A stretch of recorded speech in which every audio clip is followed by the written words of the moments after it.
Une réception inattendue. Dans un trou vivait un hobbit. Ce n'était pas un trou déplaisant, sale et humide, rempli de bouts de verre et d'une atmosphère suintante. Non plus qu'un trou sec, nu, sablonneux, sans rien pour s'asseoir, ni sur quoi manger. C'était un trou de hobbit, ce qui implique le confort. Il avait une porte tout à fait ronde, comme un hublot, peinte en vert, avec un bouton de cuivre jaune bien brillant, exactement au centre. Cette porte ouvrait sur un vestibule en forme de tube, comme un tunnel très confortable, sans fumée, aux murs lambrisés, au sol dallé et garni de tapis. Il était meublé de chaises cirées et de quantité de patères pour les chapeaux et les manteaux. Le hobbit aimait les visites. Le tunnel s'enfonçait assez loin, mais pas tout à fait en droite ligne dans le fond de la colline.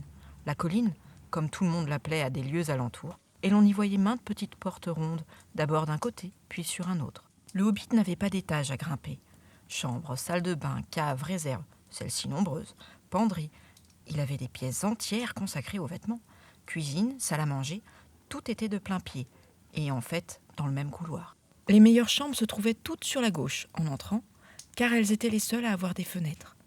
Des fenêtres circulaires et profondes, donnant sur le jardin et les prairies qui descendaient au-delà jusqu'à la rivière. Ce hobbit était un hobbit très cossu, et il s'appelait Baggins. Les Baggins habitaient le voisinage de la colline depuis des temps immémoriaux, et ils étaient très considérés, non pas seulement parce que la plupart d'entre eux étaient riches, mais aussi parce qu'ils n'avaient jamais d'aventure et ne faisaient rien d'inattendu. On savait ce qu'un Baggins allait dire sur n'importe quel sujet, sans avoir la peine de lui demander.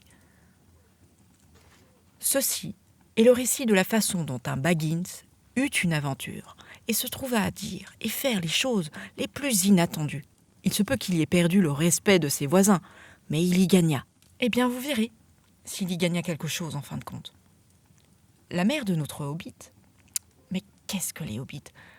Je pense que de nos jours, une description est nécessaire. Vu la raréfaction de leur espèce et leur crainte des grands, comme ils nous appellent, ce sont, ou c'étaient, des personnages de taille menue, à peu près la moitié de la nôtre, plus petits donc que les nains barbus. Les hobbits sont imberbes.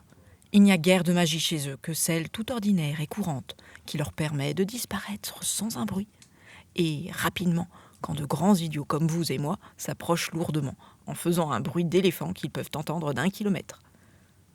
Ils ont une légère tendance à bedonner. Ils s'habillent de couleurs vives, surtout de vert et de jaune. Ils ne portent pas de souliers, leurs pieds ayant la plante faite d'un cuir naturel et étant couverts du même poil brun, épais et chaud que celui qui garnit leur tête et qui est frisé. Ils ont de longs doigts bruns et agiles et de bons visages. Et ils rient d'un rire ample et profond, surtout après les repas qu'ils prennent 2 fois par jour, quand ils le peuvent. Et maintenant, vous en savez assez pour la poursuite de notre récit. Or donc, la mère de ce hobbit, c'est-à-dire Bilbo Baggins, était la fameuse Belladone Took, l'une des 3 remarquables filles du vieux Took, chef des hobbits, qui habitait de l'autre côté de l'eau, à savoir la petite rivière coulant au pied de la colline. On disait souvent dans les autres familles qu'au temps jadis, l'un des ancêtres Took avait dû épouser une fée. C'était absurde, bien sûr, mais il y avait tout de même chez eux, sans nul doute, quelque chose qui n'était pas entièrement hobbital. Et de temps à autre, des membres du clan Took se prenaient à avoir des aventures. Ils disparaissaient, et la famille n'en soufflait mot. Mais il n'en restait pas moins que les Took n'étaient pas aussi respectables que les Baggins, bien qu'ils fussent incontestablement plus riches. Ce n'est pas que Belladone Took ait eu des aventures après être devenue Madame Bungo Baggins. Bungo, le père de Bilbo, construisit pour elle, en partie avec son argent, le plus luxueux des trous de hobbits qui se put voir sous la colline, sur la colline ou de l'autre côté de l'eau. Et ils demeurèrent là jusqu'à la fin de leur jour. Mais si Bilbo, fils unique de Belladone, ressemblait en tout point par les traits et le comportement à une seconde édition de son solide et tranquille père, il devait avoir pris au côté Took une certaine bizarrerie dans sa manière d'être. Quelque chose qui ne demandait qu'une occasion pour se révéler. Cette occasion ne se présenta jamais que Bilbo ne fût devenu tout à fait adulte. Il avait alors environ 25 ans. Il habitait dans le beau trou de hobbit qu'avait construit son père et que j'ai décrit plus haut. Et il semblait qu'il s'y fût établi immuablement. Un matin, il y a bien longtemps, du temps que le monde était encore calme, qu'il y avait moins de bruit et davantage de verdure, et que les hobbits étaient encore nombreux et prospères. Bilbo Baggins se tenait debout à sa porte après le petit déjeuner, en train de fumer une énorme et longue pipe de bois qui descendait presque jusqu'à ses pieds laineux. et brossé avec soin. Par quelque curieux hasard, vint à passer Gandalf. Gandalf, si vous avez entendu le quart de ce que j'ai entendu raconter à son sujet, et ce que j'ai entendu ne représente qu'une bien petite partie de tout ce qu'il y a à entendre. Aucune histoire, fût-ce la plus extraordinaire, ne vous étonnerait. Histoires et aventures jaillissaient de la façon la plus remarquable partout où il allait. Il n'était pas passé par ce chemin au pied de la colline depuis des éternités. En fait, pas depuis la mort de son ami, le vieux Touk. Et les hobbits avaient presque oublié son aspect. Il était parti au-delà de la colline et de l'autre côté de l'eau pour des affaires personnelles, à l'époque où il n'était que des petits hobbits et des petites hobbits. Bilbo, qui ne se doutait de rien, ne vit ce matin-là qu'un vieillard appuyé sur un bâton. L'homme portait un chapeau bleu, haut et pointu, une grande cape grise, une écharpe de même couleur par-dessus laquelle sa longue barbe blanche descendait jusqu'à la taille, et d'immenses bottes noires. « Bonjour !» dit Bilbo. Et il était sincère. Le soleil brillait, l'herbe était très verte, mais Gandalf le regarda de sous ses longs sourcils broussailleux qui dépassaient encore le bord de son chapeau ombreux. « Qu'entendez-vous par là ?» dit-il. « Me souhaitez-vous le bonjour ou constatez-vous que c'est une bonne journée, que je le veuille ou non ? Ou que vous vous sentez bien ce matin, ou encore que c'est une journée où il faut être bon ?» « Tout cela à la fois ?» dit Bilbo. « Et c'est une très belle matinée pour fumer une pipe dehors, par-dessus le marché. Si vous en avez une sur vous, asseyez-vous et profitez de mon tabac. Rien ne presse. Nous avons toute la journée devant nous. » Bilbo s'assit alors sur un banc qui se trouvait à côté de sa porte, croisa les jambes et lança un magnifique rond de fumée grise qui s'éleva sans se rompre et s'en alla en flottant par-dessus la colline. « Très joli, dit Gandalf. Mais je n'ai pas le temps de faire des ronds de fumée ce matin. Je cherche quelqu'un pour prendre part à une aventure que j'arrange, et c'est très difficile à trouver. Je le crois aisément. Dans ces parages, nous sommes des gens simples et tranquilles, et nous n'avons que faire d'aventures. Ce ne sont que de vilaines choses, des sources d'ennui et de désagréments. Elles vous mettent en retard pour le dîner. Je ne vois vraiment pas le plaisir que l'on peut y trouver, dit notre monsieur Baggins. Et il passa un pouce sous ses bretelles, tout en émettant un nouveau rond de fumée, encore plus grand que le précédent. Puis il prit son courrier du matin et se mit à lire, faisant semblant de ne plus prêter attention au vieillard. Il avait décidé que celui-ci n'était pas tout à fait de son bord, et il voulait le voir partir. Mais l'autre ne bougea pas. Il restait appuyé sur son bâton, à regarder le hobbit sans rien dire, jusqu'à ce que Bilbo n'en ressentît une certaine gêne et même quelques... Mais l'autre ne bougea pas. Il restait appuyé sur son bâton, à regarder le hobbit sans rien dire, jusqu'à ce que Bilbo en ressentit une certaine gêne et même quelque irritation. « Bonjour, dit-il enfin. Nous ne voulons pas d'aventure ici. Je vous remercie.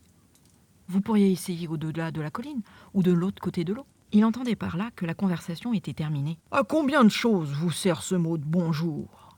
fit remarquer Gandalf. « Vous voulez maintenant dire que vous désirez être débarrassé de moi ?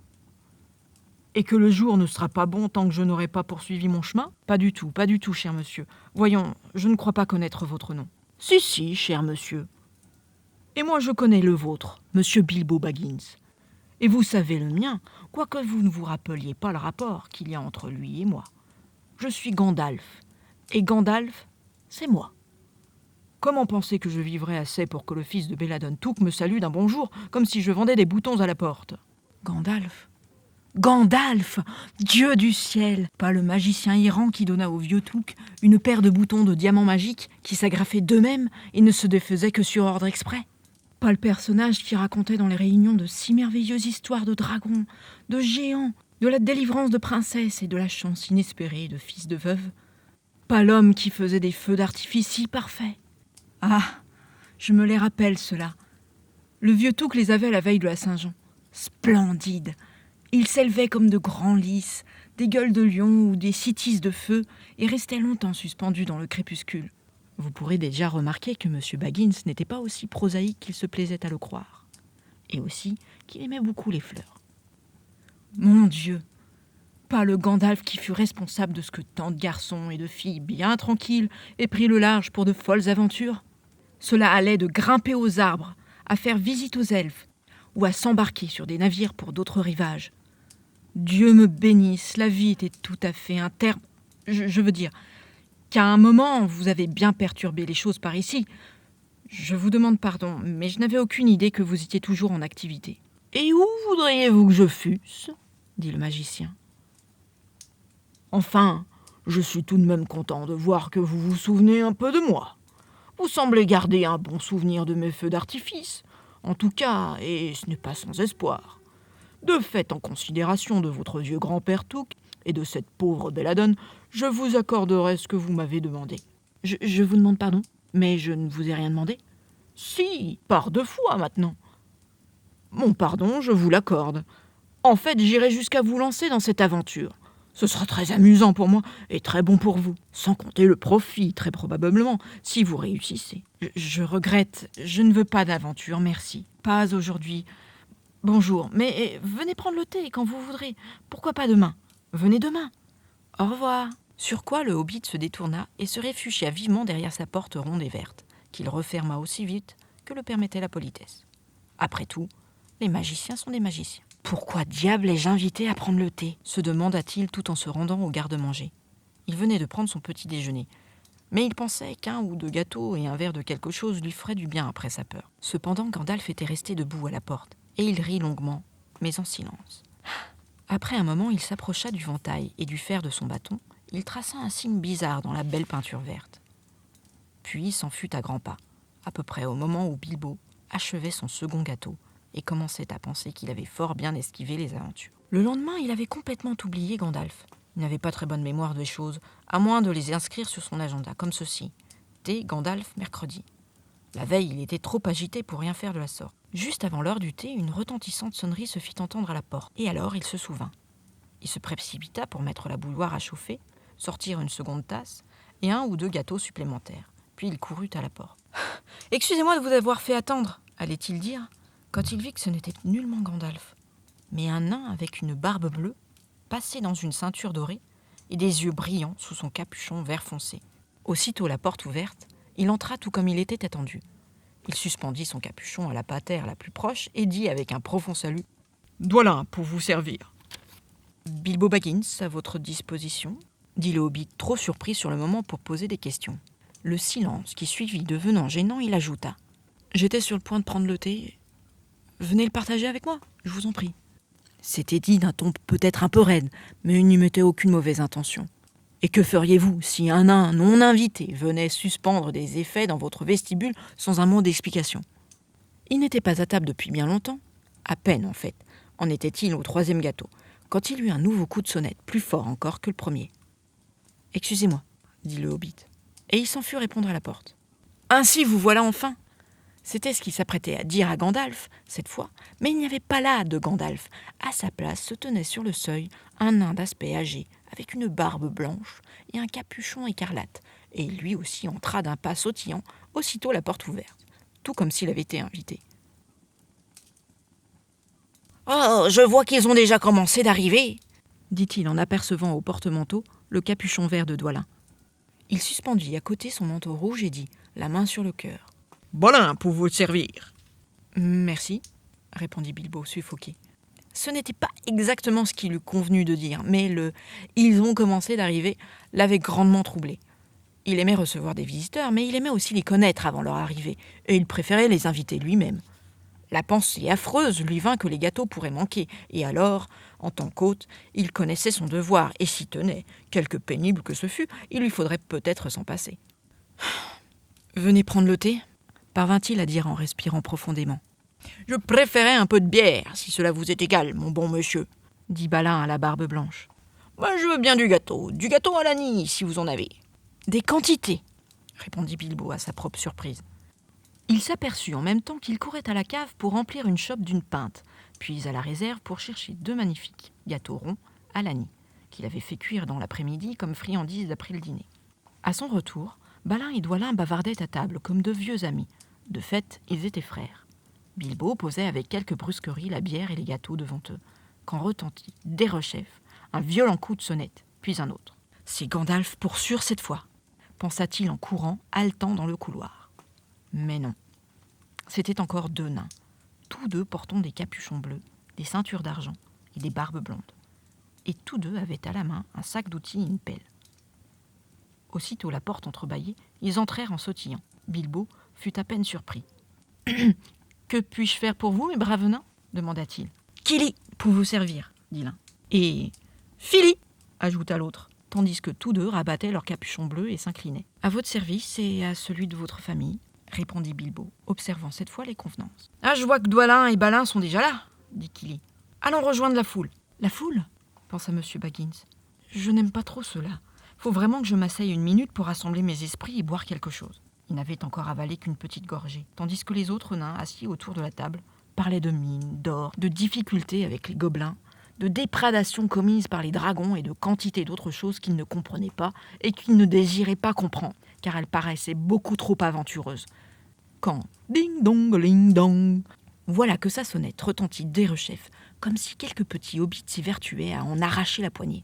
« Il y a quelqu'un à la porte, » dit-il sciant. « 4 métavides après le son, » dit Fili. « D'ailleurs, nous les avons vus venir au loin derrière nous. » Le pauvre petit hobbit s'assit dans le vestibule et mit sa tête dans ses mains, se demandant ce qui allait arriver et s'ils allaient tous rester pour dîner. Alors la sonnette retentit plus fortement que jamais et il dut courir à la porte. Il n'était pas 4 finalement, mais 5. Un autre nain était arrivé pendant qu'il se posait des questions dans le vestibule. À peine avaient-ils tourné le bouton qu'ils étaient tous entrés et qu'ils saluaient en disant l'un après l'autre « Pour vous servir !» Ils s'appelaient Dori, Nori, Ori, Ouin et Gloin. Presque aussitôt 2 capuchons pourpres, un gris, un brun et un blanc, se trouvèrent suspendus au patère. Et ils allèrent retrouver les autres à la queue leu-leu, leurs larges mains enfoncées dans leur ceinture or ou argent. Cela faisait déjà presque une foule. Certains demandaient de la bière blonde, d'autres de la brune, un du café, et tous des gâteaux. Aussi, le hobbit fut-il très occupé durant un moment. Un grand pot de café venait d'être installé dans l'âtre. Les gâteaux à l'anis avaient disparu, et les nains s'attaquaient à une assiette de petits pains beurrés qu'on vint un rude pan-pan sur la belle porte verte du hobbit. Quelqu'un cognait avec une canne. Bilbo se précipita dans le vestibule, très mécontent, mais en même temps abasourdi et troublé. C'était le mercredi le plus embarrassant de tout ce dont il eut souvenance. Il ouvrit la porte d'un mouvement si brusque qu'ils s'écroulèrent tous l'un sur l'autre à l'intérieur. Encore des nains, 4 de plus, et derrière, il y avait Gandalf qui, appuyé sur son bâton, était agité d'un grand rire. Il avait fait une véritable encoche sur la belle porte, et il avait également supprimé, soit dit en passant, la marque secrète qu'il y avait tracée la veille au matin. « Tout doux, dit-il. « Ce n'est pas dans votre manière, Bilbo, de faire attendre des amis sur le paillasson, et puis d'ouvrir la porte comme un pistolet à bouchon. Permettez-moi de vous présenter Bifur, Bofur, Bombur, et particulièrement Thorin. »« Pour vous servir !» dirent Bifur, Bofur et Bombur, alignés. Ils suspendirent alors 2 capuchons jaunes et un vert, et aussi un bleu ciel avec un long gland d'argent. Ce dernier appartenait à Thorin, un nain extrêmement important, qui n'était autre en fait que le grand Thorin Oakenshield, en personne, lequel était fort mécontent d'être tombé à plat ventre sur le paillasson de Bilbo avec Bifur, Bofur et Bombur sur le dos. Sans compter que Bombur était énormément gros et lourd. En fait, Thorin était très hautain, et il ne fit aucune allusion au service, mais le pauvre M. Baggins exprima tant de fois son regret que l'autre finit par grogner. « C'est sans importance. » Et cessa de faire grise mine. « Eh bien, nous voilà tous arrivés, » dit Gandalf, observant la rangée des 13 capuchons parmi les meilleurs capuchons détachables pour réunion mondaine, suspendus avec son propre chapeau. « Voilà une réunion tout à fait joyeuse. J'espère qu'il reste quelque chose à manger et à boire pour les derniers venus. Qu'est-ce que cela ? Du thé ? Non, merci, un peu de vin rouge pour moi, s'il vous plaît. »« Pour moi aussi, » dit Thorin. « Et de la confiture de framboise avec de la tarte aux pommes, » ajouta Bifur. « Et des petits pâtés avec du fromage, » dit Bofur. « Et du pâté de porc avec de la salade, » dit Bombur. « Et d'autres gâteaux, de la bière blonde et du café si vous le voulez bien, » crièrent les autres nains par la porte. « Mettez aussi quelques œufs à cuire, vous serez bien braves, » cria Gandalf, tandis que le hobbit s'en allait en clopinant vers sa réserve. « Et n'oubliez pas de sortir le poulet froid et les cornichons. » On dirait qu'il connaît aussi bien que moi le contenu de mes garde-manger, pensa M. Baggins, qui, positivement démonté, commençait à se demander si une affreuse aventure ne venait pas de pénétrer dans sa maison. Le temps qu'il eut entassé toutes les bouteilles, les plats, les couteaux, les fourchettes, les verres, les assiettes, les cuillères, et tout sur de grands plateaux, il se sentit tout transpirant, congestionné et très contrarié. « La peste soit de ces nains !» s'écria-t-il tout haut. Que ne viennent-ils m'aider un peu ?» Et voilà que Balin et Doilin étaient à la porte de la cuisine, et Fili et Kili derrière eux. Avant qu'ils n'eût pu dire couteau, ils avaient fait passer les plateaux et 2 petites tables dans le salon où ils disposèrent tout à nouveau. Gandalf présidait à la réunion, avec les 13 nains rangés à la ronde. Et Bilbo s'assit sur un tabouret près de la cheminée pour grignoter un biscuit. Il avait perdu tout appétit, tout en s'efforçant de paraître trouver tout cela parfaitement naturel et dépourvu de toute suggestion d'aventure. Les nains mangèrent tant et plus, parlèrent tant et plus, et le temps passait. Enfin, ils repoussèrent leurs chaises, et Bilbo se mit en devoir de rassembler les assiettes et les verres. « Je pense que vous resterez tous pour dîner ?» dit-il sans enthousiasme, de sa voix la plus polie. « Bien sûr !» dit Thorin. « Et après, nous en aurons terminé qu'assez tard, et il nous faut d'abord de la musique. Allons-y pour débarrasser. » Là-dessus, les 12 nains, pas Thorin, qui, vu son importance, resta à parler avec Gandalf, sautèrent sur leurs pieds et firent de grandes piles de tout le matériel. Ils s'en furent ainsi sans attendre des plateaux, balançant d'une main des colonnes d'assiettes, chacune surmontée d'une bouteille, tandis que le hobbit courait après eux, poussant presque des vagissements de peur. « Faites attention, je vous en supplie !» Et « Ne vous donnez pas la peine, je vous en prie, je peux très bien me débrouiller tout seul. » Mais les nains se mirent tout simplement à chanter. Tendez les fourchettes, puis les couteaux, brisez les bouteilles en 1000 morceaux, cassez les verres et puis les assiettes. Voilà ce que Bilbon Saquet déteste. Coupez la nappe, marchez dans le drap, laissez les os sur le tapis en tas, versez le lait sur le sol tout propre. Que le vin éclabousse les pas, videz les pots dans une bassine bouillante, martelez-les d'une perche broyante, s'il en reste chose étonnante. Qu'il roule dans l'entrée et se fende.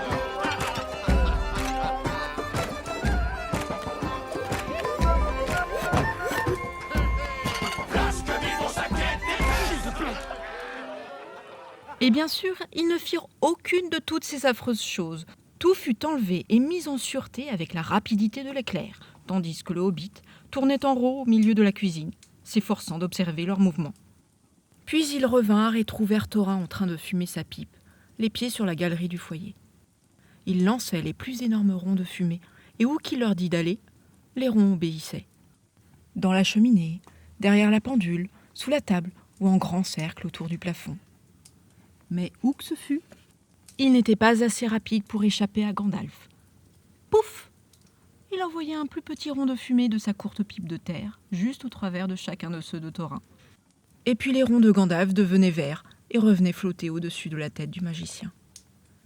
Il en avait déjà un nuage autour de lui, et dans la faible lumière, cela lui donnait une apparence étrange de sorcier. Bilbo s'immobilisa pour regarder. Il adorait les ronds de fumée. Mais il ne tarda pas à rougir de la fierté qu'il avait montrée la veille pour ceux qu'il avait envoyés dans le vent au-dessus de la colline.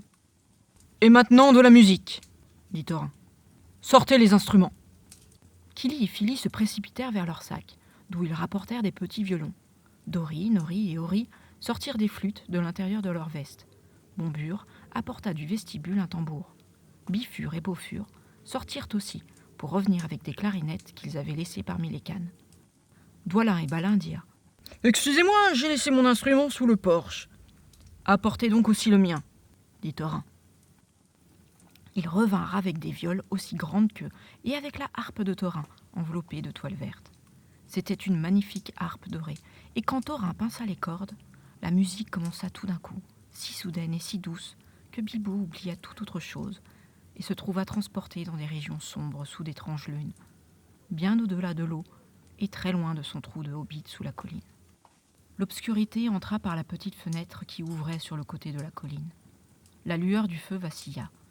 On était en avril, mais il continuait à jouer, tandis que l'ombre de la barbe de Gandalf oscillait sur le mur. L'obscurité envahit toute la pièce. Le feu finit par s'éteindre, les ombres disparurent, mais ils continuaient à jouer. Et brusquement, l'un après l'autre, ils se mirent à chanter tout en jouant de ces mélodies gutturales que les nains chantent dans les profondeurs de leur vieille demeure. Et voici un exemple de leur chant, si tant est que cela puisse y ressembler en l'absence de leur musique. Au-delà des montagnes embrumées, non loin des sombres cavernes du passé,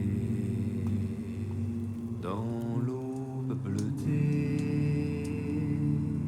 il faut aller en quête de l'or, aller enchanter. Les pins rugissaient, hauts et fiers, les vents gémissaient dans la nuit d'hiver.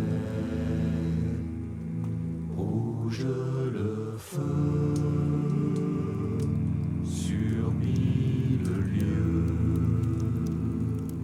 flambaient les arbres, torches de lumière.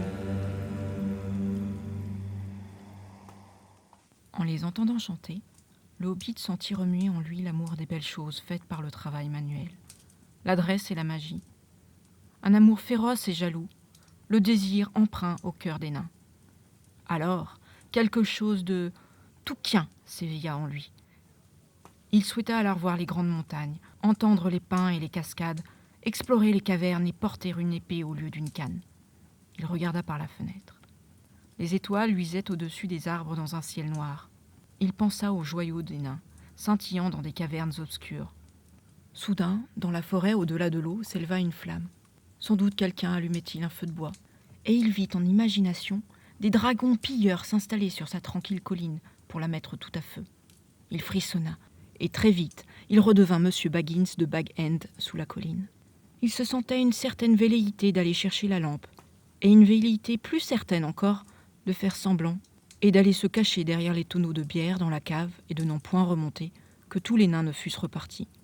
Il s'aperçut tout à coup que la musique et le chant avaient cessé, et que tous le regardaient avec des yeux qui brillaient dans l'obscurité. « Où allez-vous » demanda Thorin d'un ton qui laissait supposer qu'il devinait les deux aspects de la pensée du hobbit. « Si j'apportais un peu de lumière, » dit Bilbo d'un ton d'excuse. « Nous aimons l'obscurité, » déclarèrent tous les nains d'une seule voix. « L'obscurité pour les affaires obscures. Il y a encore bien des heures d'ici l'aube. »« Bien sûr, » dit Bilbo. Et il s'assit précipitamment derrière le garde-feu, culbutant avec fracas, pelle et tissonnier. « Chut !» dit Gandalf. « Laissez parler Thorin. » Et voici comment Thorin entama son discours. « Gandalf, nain et Monsieur Baggins, nous voici réunis dans la maison de notre ami et compagnon conspirateur, ce très excellent et audacieux hobbit. Puisse le poil de ses pieds ne jamais tomber. Louange à son vin et à sa bière. » Il s'arrêta pour reprendre souffle et attendre une remarque polie de la part du hobbit. Mais les compliments n'avaient pas le moindre effet sur le pauvre Bilbo Baggins, qui agitait les lèvres en protestation contre l'appellation d'audacieux, et pis encore de compagnon conspirateur, encore qu'aucun son ne sortit tant il était médusé. Thorin poursuivit donc. « Nous nous sommes réunis pour discuter de nos plans, de nos voies et moyens, de la politique à suivre. Peu avant le lever du jour, nous allons partir pour notre longue expédition. Une expédition dont certains d'entre nous, il se peut même tous, à l'exception de notre ami et conseiller, l'ingénieux magicien Gandalf, ne reviendront peut-être pas. C'est un moment solennel. Notre objet est bien connu de tous, j'imagine, mais pour l'estimable Monsieur Baggins, et peut-être aussi pour un ou deux des plus jeunes nains, je ne pense pas me tromper en nommant Kili et Fili par exemple, la situation telle qu'elle se présente exactement en ce moment appelle peut-être une brève explication. C'était là le style de Thorin, nain important. Si on lui en avait laissé la liberté, il aurait sans doute continué ainsi tant qu'il aurait eu du souffle, sans rien dire qui ne fût déjà connu de tous. Mais il fut brutalement interrompu. Le pauvre Bilbo ne put en supporter davantage. Oh, ne reviendront peut-être pas. Il sentit monter en lui un cri qui ne tarda pas à s'échapper comme le sifflet d'une locomotive sortant d'un tunnel. Tous les nains sautèrent en l'air, renversant la table. Gandalf fit jaillir une lumière bleue du bout de sa canne, et dans son éclat de feu d'artifice, on put voir le pauvre petit hobbit à genoux sur la carpette du foyer, tremblant comme une gelée fondante. Puis il s'écroula tout de son long sur le sol, criant sans arrêt « Foudroyé, je suis foudroyé !» Et ce fut tout ce qu'on put tirer de lui pendant un long moment. On s'en débarrassa donc en le portant sur le sofa du salon, où on le laissa avec une boisson à côté de lui. Et tous retournèrent à leur sombre affaire. Quel garçon émotif, dit Gandalf, tandis qu'il reprenait place. Il a parfois de curieuses crises, mais c'est un des meilleurs, oui, un des meilleurs, aussi féroce qu'un dragon affamé. Appliqué à n'importe quel hobbit, fût-ce même l'arrière-grand-oncle du vieux Touk, taureau mugissant, lequel était si énorme, pour un hobbit, qu'il pouvait monter un cheval. Il avait chargé les rangs des gobelins du mont Gram à la bataille des Champs Verts et fait sauter la tête de leur roi, Golfimboul, d'un coup de gourdin, laquelle tête avait volé 100 mètres en l'air pour retomber dans un terrier de lapin. Et c'est ainsi que fut gagnée la bataille, tout en même temps que fut inventé le jeu de golf. Cependant, le descendant paisible de Taureau mugissant se remettait dans le salon. Au bout d'un moment, et après avoir bu un petit coup, il se coula craintivement jusqu'à la porte du parloir. Voici ce qu'il entendit. C'était Gloin qui parlait. Ou quelque ébrouement de ce genre. Croyez-vous qu'il fera l'affaire ? Gandalf a beau dire que ce hobbit est féroce, c'est possible, mais un seul cri que celui-là poussé dans un moment d'excitation suffirait à réveiller le dragon et toute sa famille et nous faire tous tuer. M'est avis qu'il était davantage de peur que d'excitation. En fait, n'eût été le signe sur la porte, j'aurais été certain que nous ayons fait terreur sur la maison. Dès le premier coup d'œil sur le petit bonhomme qui s'agitait tout haletant sur le paillasson, j'ai éprouvé des doutes. Il a plutôt l'air d'un épicier que d'un cambrioleur. Monsieur Baggins tourna alors la poignée et entra. Son côté Touk l'avait emporté. Il sentait soudain qu'il se passerait de lit et de petit déjeuner pour être jugé impitoyable. Quant au petit bonhomme qui s'agitait sur le paillasson, cela le rendait presque féroce. À maintes reprises par la suite, le côté Baggins devait regretter ce qu'il faisait à présent. Et il devait se dire alors « Bilbo, tu as été stupide, tu es entré tout droit pour faire la bêtise. »« Excusez-moi d'avoir surpris vos derniers mots, » dit-il. « Je ne prétends pas comprendre de quoi vous parliez, ni votre allusion à des cambrioleurs, mais je ne crois pas me tromper en pensant, c'était ce qu'il appelait le prendre de haut, que vous me jugez incapable. Il n'y a aucun signe à ma porte. Elle a été peinte la semaine dernière. Et je suis bien certain que vous vous êtes trompé de maison. Dès que j'ai vu vos drôles de têtes sur le seuil, j'ai eu quelques doutes. Mais faites comme si c'était la bonne. Dites-moi ce que vous voulez, et je tâcherai de l'accomplir. Dussé-je marcher d'ici à l'est de l'est et combattre les sauvages verts dans le dernier désert. Un de mes arrière-arrière-grand-oncles, Taureau mugissant Touk, autrefois... Oui, mais ça, c'était il y a bien longtemps, dit Gloin. Je parlais de vous. Et je vous assure qu'il y a une marque sur cette porte. Le signe habituel dans le métier, ou enfin qu'il était. Cambrioleur désire bon boulot, comportant sensations fortes et rémunération raisonnable. Voilà ce qu'elle signifie couramment. Vous pouvez dire chercheur de trésors expert, au lieu de cambrioleur, si vous le préférez. C'est ce que font certains. Pour nous, c'est tout un. Gandalf nous avait dit qu'il y avait par ici un homme de ce genre, qui cherchait du boulot immédiat, et qu'il avait ménagé une rencontre ici ce mercredi à l'heure du thé. « Oh, bien sûr qu'il y a une marque, » dit Gandalf. « Je lui ai mise moi-même, pour d'excellentes raisons. Vous m'aviez demandé de trouver un 14e pour votre expédition, et j'ai choisi Monsieur Baggins. Qu'un seul d'entre vous dise que je me suis trompé d'homme ou de maison, et vous pouvez vous en tenir à 13, et encourir toute la malchance que vous voudrez, ou retourner à l'extraction du charbon. » Il écrasa Gloin d'un regard si furieux et si menaçant que le nain se tassa sur sa chaise. Et quand Bilbo fit mine d'ouvrir la bouche pour poser une question, il se retourna et le regarda si sévèrement, projetant en avant ses sourcils broussailleux, que le hobbit referma la bouche, en faisant claquer ses dents et garda les lèvres serrées. « Bon !» dit Gandalf. « Assez de discussion. J'ai choisi Monsieur Baggins, et cela devrait vous suffire, à tous tant que vous êtes. Si je dis que c'est un cambrioleur, c'est un cambrioleur, ou il le sera le moment venu. Il y a beaucoup plus en lui que vous ne le soupçonnez, et passablement plus qu'il ne le soupçonne lui-même. Vous me remercierez tous, peut-être, un jour. Et maintenant, Bilbo, allez chercher la lampe, que l'on fasse un peu de lumière sur tout cela. » Dans la lumière d'une grande lampe à abat-jour rouge, il étala sur la table un morceau de parchemin qui ressemblait assez à une carte. « Ceci fut tracé par Sror, votre grand-père, Thorin, » dit-il en réponse aux questions impatientes des nains. « C'est un plan de la montagne. Je ne vois pas trop en quoi cela pourra nous aider, » dit Thorin d'un air déçu, après y avoir jeté un coup d'œil. « J'ai assez bons souvenirs de la montagne et de la région environnante. Et je sais où se trouve Mirkwood et la lande desséchée, où se reproduisent les grands dragons. Sur la montagne est marqué en rouge un dragon, dit Balin. Mais il sera assez facile de trouver sans cela, si jamais nous arrivons jusque-là. Il y a un point que vous n'avez pas remarqué, dit le magicien. Et c'est l'entrée secrète. Vous voyez cette rune sur le côté ouest? Et la main qui la désigne, elle marque un passage secret vers les salles inférieures. Il a pu être secret autrefois, mais comment savoir s'il l'est encore? Le vieux Smog a vécu là assez longtemps pour découvrir tout ce qu'il y a à connaître de ces cavernes, dit Thorin. Peut-être, mais il n'a pu l'utiliser depuis bien des années. Pourquoi donc? Parce que le passage est trop petit. La porte a 5 pieds de haut, et 3 peuvent passer de front, disent les runes. Mais Smog ne pourrait ramper par un trou de cette dimension, pas même quand il n'était qu'un petit dragon, et certainement pas après avoir dévoré tant de nains et d'hommes de dalle. Cela me paraît un très grand trou, vagit Bilbo, qui n'avait aucune expérience de dragon, mais seulement de trous de hobbit. Il oubliait d'observer le silence, tant son intérêt était de nouveau excité. Il adorait les cartes, et dans son vestibule en était suspendue une grande, représentant tout le pays d'alentour, sur laquelle étaient tracées en rouge toutes ses promenades favorites.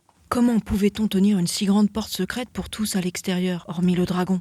Demanda-t-il. Ce n'était qu'un petit hobbit, rappelez-vous. Il y avait bien des manières, dit Gandalf. Mais laquelle a été utilisée pour cette porte-ci, nous ne le saurons qu'en allant voir sur place.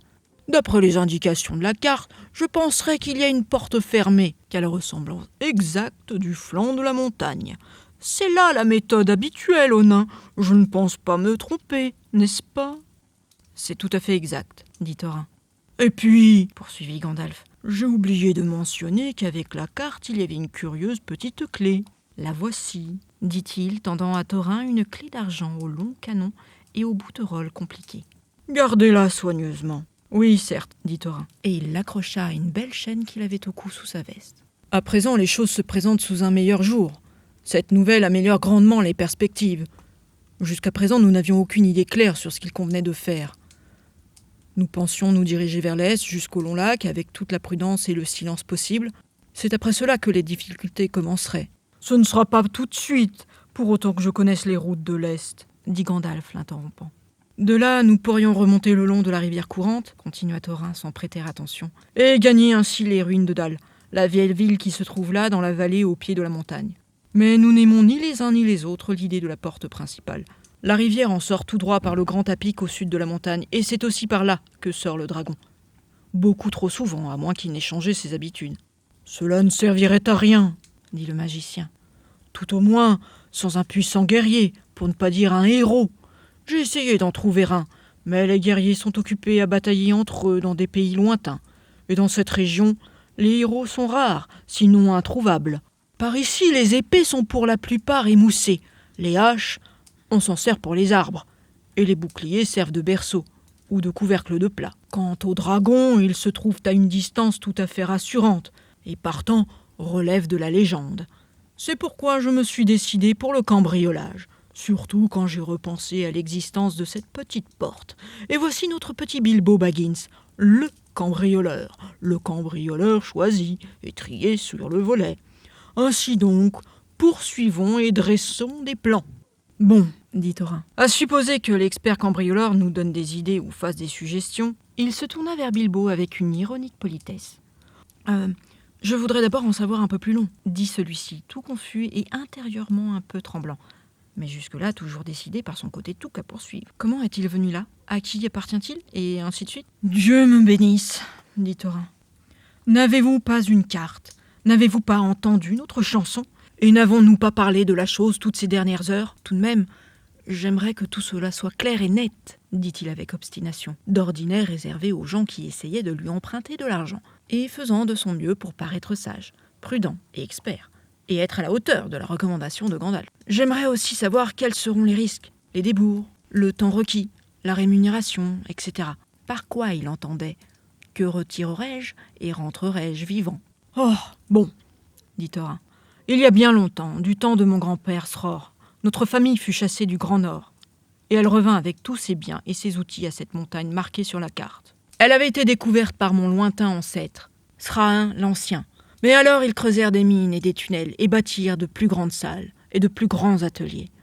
En plus de cela, je crois qu'ils trouvèrent beaucoup d'or et beaucoup de pierres précieuses aussi. En tout cas, ils devinrent immensément riches et fameux. Mon grand-père devint roi sous la montagne, et il fut traité avec grand respect par les hommes qui vivaient vers le sud et s'étendaient graduellement le long de la rivière courante, jusqu'à la vallée au pied de la montagne. Ils édifièrent en ce temps-là l'aimable ville de Dal. Les rois avaient accoutumé d'appeler nos forgerons et de récompenser très richement, même les moins habiles. Les pères nous suppliaient de prendre leurs fils comme apprentis, et nous payaient généreusement, surtout en vivres, que nous ne nous soucions jamais de faire pousser ou de nous procurer par nous-mêmes. Somme toute, ce fut pour nous un heureux temps, et le plus pauvre d'entre nous avait de l'argent à dépenser ou à prêter, et le loisir de fabriquer de beaux objets par simple plaisir, sans parler des jouets les plus merveilleux et les plus magiques, tels que l'on n'en trouve plus aujourd'hui dans le monde. Ainsi, les salles de mon grand-père regorgeaient-elles d'armures, de joyaux, de ciselures et de coupes, et le marché aux jouets de Dal était la merveille du Nord. Ce fut sans nul doute ce qui attira le dragon. Les dragons volent aux hommes, aux elfes et aux nains, l'or et les bijoux. Partout, ils peuvent les trouver, et ils conservent leur butin tant qu'ils sont vivants, ce qui est pratiquement à jamais, à moins qu'ils ne soient tués, sans jamais en goûter le tintement des reins. En fait, ils savent à peine discerner un beau travail d'un mauvais, encore qu'ils aient d'ordinaire une bonne idée de la valeur marchande courante. Et ils sont incapables de rien faire par eux-mêmes, fût-ce même réparer une écaille mal assujettie de leur armure. Il y avait en ce temps-là dans le nord des quantités de dragons, et l'or s'y faisait sans doute rare, alors que tous les nains fuyaient vers le sud où étaient tués, sans compter que le gaspillage et la destruction commis par les dragons empiraient de jour en jour. Il y avait un ver particulièrement avide, fort et méchant, du nom de Smaug. Un jour, il s'envola et vint dans le sud. La première annonce que nous en eûmes fut un bruit semblable à celui d'un ouragan en provenance du nord, et le grincement et le craquement des pins de la montagne sous l'assaut du vent. Quelques-uns des nains se trouvaient dehors, j'en étais par chance. Beaux gars aventureux à l'époque, toujours le nez au vent, ce qui me sauva la vie ce jour-là. Or donc, d'une assez grande distance, nous vîmes le dragon se poser sur notre montagne dans une trombe de feu.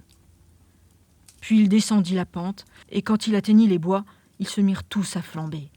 À ce moment, toutes les cloches de Dal sonnèrent, et les guerriers prirent les armes. Les nains se précipitèrent par leur grande porte, mais le dragon était là qui les attendait. Aucun ne s'échappa de ce côté. De la rivière s'éleva une grande vapeur.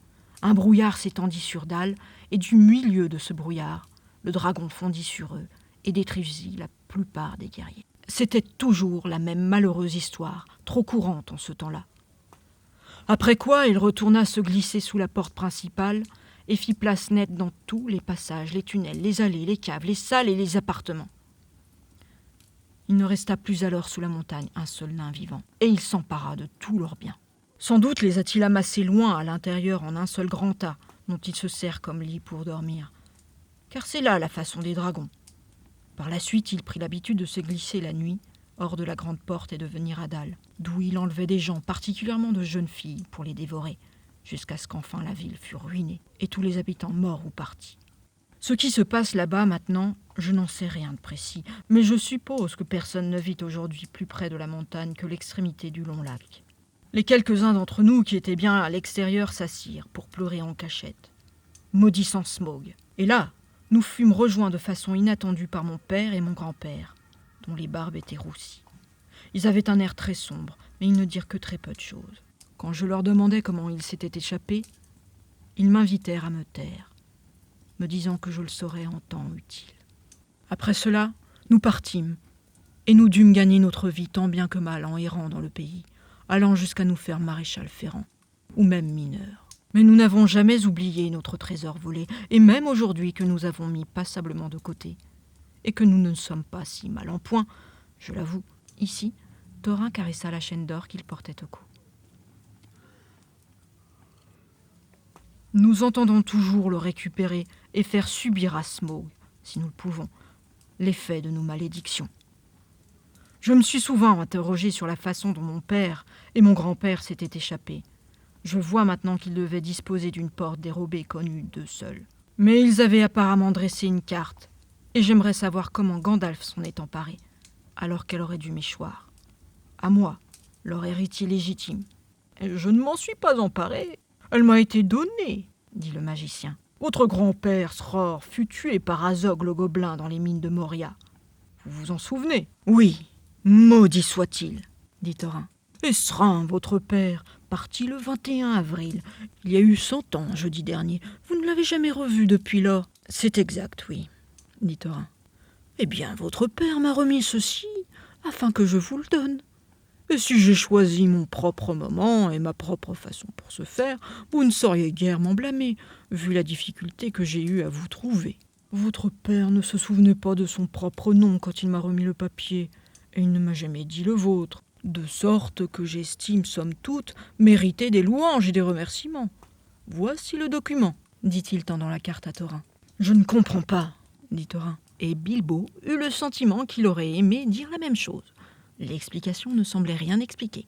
Votre grand-père, reprit le magicien avec lenteur et sévérité, avait donné la carte à son fils pour plus de sécurité avant de se rendre aux mines de Moria. Après la mort de votre grand-père, votre père s'en fut tenter sa chance avec la carte. Et il eut des tas d'aventures des plus pénibles, mais il n'arriva jamais près de la montagne. Comment il y aboutit, je l'ignore. Toujours est-il que je le trouvais prisonnier dans les cachots du nécromancien.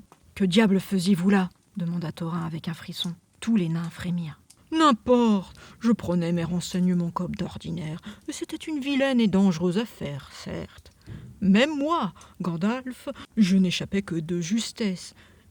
J'ai essayé de sauver votre père, mais il était trop tard. Il avait perdu la raison. Il divaguait et avait presque tout oublié, hormis la carte et la clé. Il y a longtemps que nous avons fait payer les gobelins de Moria, dit Thorin. Il va nous falloir accorder une pensée aux nécromanciens. Ne soyez pas absurde. C'est un ennemi dont le pouvoir est bien au-dessus de celui de tous les nains réunis. Pût-on même les rassembler de nouveau des 4 coins du monde. Le seul vœu de votre père était que son fils lût la carte et se servît de la clé. Le dragon et la montagne sont des tâches plus que suffisantes pour vous. Écoutez, écoutez, pensa Bilbo, qui par mégarde prononça ces mots à haute voix. Écoutez quoi ? Dirent-ils tous, se tournant soudain vers lui. Et son trouble fut tel qu'il s'écria. Écoutez ce que j'ai à dire. Et qu'est-ce que c'est ? Demandèrent-ils. Eh bien, je trouve que vous devriez aller du côté de l'Est et examiner un peu les choses. Après tout, il y a cette porte dérobée, et les dragons doivent bien dormir parfois, je suppose. Si vous restez assez longtemps sur le seuil, je suis sûr que vous aurez une idée. Et puis, après tout, je pense que nous avons assez discuté pour ce soir, si vous voyez ce que je veux dire. Que penseriez-vous d'aller nous coucher, de partir de bonne heure, etc. Je vous donnerai un bon petit déjeuner avant votre départ. Avant notre départ, vous voulez dire, je pense, fit Thorin. N'est-ce pas vous, le cambrioleur ? Et ne vous revient-il pas de rester, vous, sur le seuil, si ce n'est de passer de l'autre côté de la porte ? Mais je suis d'accord pour le coucher et le petit déjeuner. J'aime avoir 6 œufs avec mon jambon quand je pars en voyage. Sur le plat, pas poché, et faites attention à ne pas crever les jaunes. Quand les autres eurent commandé leur petit déjeuner sans le moindre « s'il vous plaît », ce qui ennuya fort Bilbo, ils se levèrent tous ensemble. Le hobbit dut trouver une place pour chacun. Il remplit toutes ses chambres d'amis, fit des lits sur des fauteuils et des sofas, et quand il eut enfin casé tout son monde, il gagna son propre petit lit, très fatigué et pas entièrement heureux. Il était une chose qu'il avait bien décidée. C'était de ne pas se soucier de se lever très tôt pour préparer le sacré petit déjeuner de tous les autres. L'influence Toux s'effaçait, et il n'était plus bien sûr de partir le lendemain matin pour un voyage quelconque. Couché dans son lit, il entendait Thorin qui continuait à fredonner pour lui-même dans la meilleure chambre voisine. Bilbo s'endormit avec cet écho dans les oreilles, et il en eut des rêves peu agréables. Ce ne fut que longtemps après le lever du jour qu'il s'éveilla.